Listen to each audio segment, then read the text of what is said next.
Halo sobat sekalian, kita di depan Monumen Bajra Sandi, Monumen Perjuangan Rakyat Bali.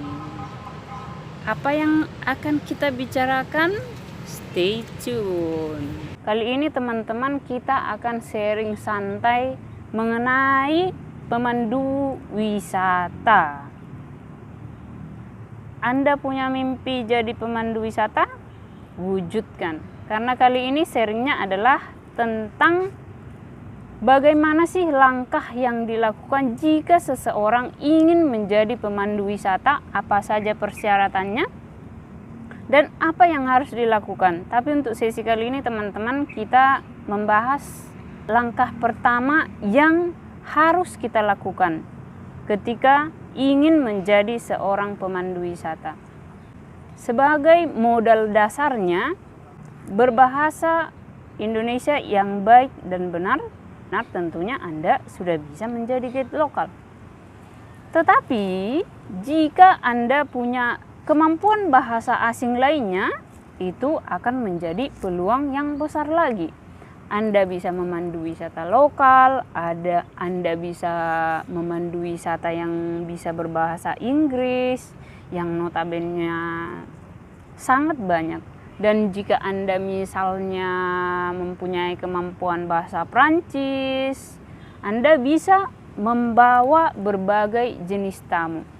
Nah teman-teman, langkah awal yang perlu kita lakukan adalah kita mencari atau menghubungi travel agent yang mempunyai tamu yang sesuai dengan kemampuan bahasa kita. Misalnya, jika sobat sekalian mau menjadi guide domestik atau lokal, maka hubungilah travel agent domestik.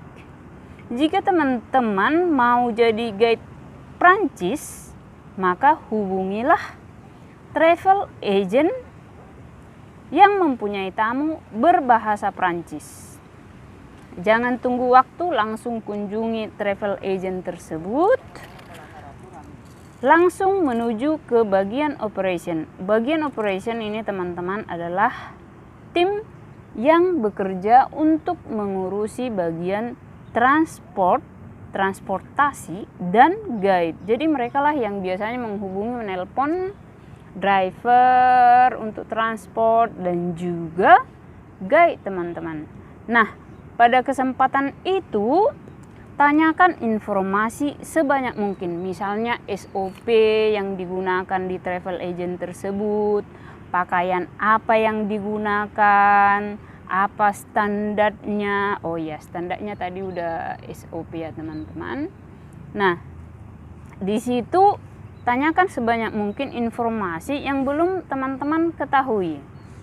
Setelah itu tentunya nomor telepon sobat sekalian akan di-keep oleh bagian operation.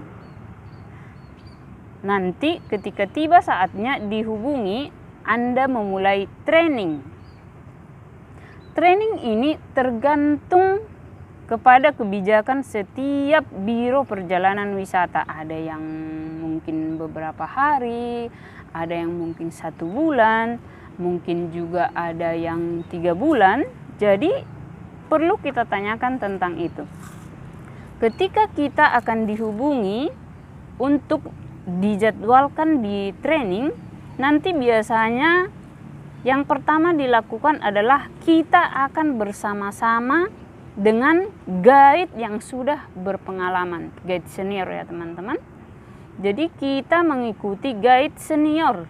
Jadi aktivitas yang pertama dilakukan yaitu check-in. Apa sih check-in itu? Nah, di sini kita akan mengenal istilah-istilah pariwisata yang baru. Check-in itu adalah kita menjemput tamu yang baru datang dari negaranya di bandara. Kita berangkat bersama-sama, berjanji dengan guide senior di kantor dan driver berangkat bersama-sama. Nah, untuk jamnya koordinasi langsung dengan guide seniornya. Berkumpul di kantor atau di mana sesuai dengan persetujuan dengan guide senior, biasanya sih etisnya di kantor.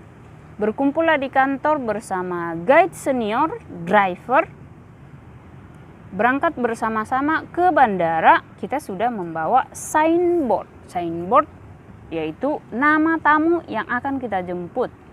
Setelah bertemu di bandara dengan tamu tersebut, maka kita akan membawa ke hotel. Biasanya itu yang pertama akan diajarkan. Dan yang kedua adalah tamu check out. Check out sebaliknya teman-teman. Kita bertemu dulu di kantor dengan guide senior beserta driver, lalu kita langsung menuju ke hotel. Nah, dari hotel bertemu dengan tamu, lalu kita mengantar ke bandara. Lalu tamunya pergi. Lalu kemudian setelah itu akan dijadwalkan juga untuk tur harian. Tur harian di situ kita memanfaatkan sebaik mungkin, kita mengamati secara langsung apa sih yang dilakukan oleh guide senior. Bagaimana cara menjelaskannya, intonasinya, apa yang dijelaskan, dan bagaimana interaksi yang dilakukan oleh guide senior tersebut kepada tamu. Betul, memang momen-momen yang harus dimanfaatkan secara benar agar kita nantinya bisa melaksanakan tugas kita dengan baik.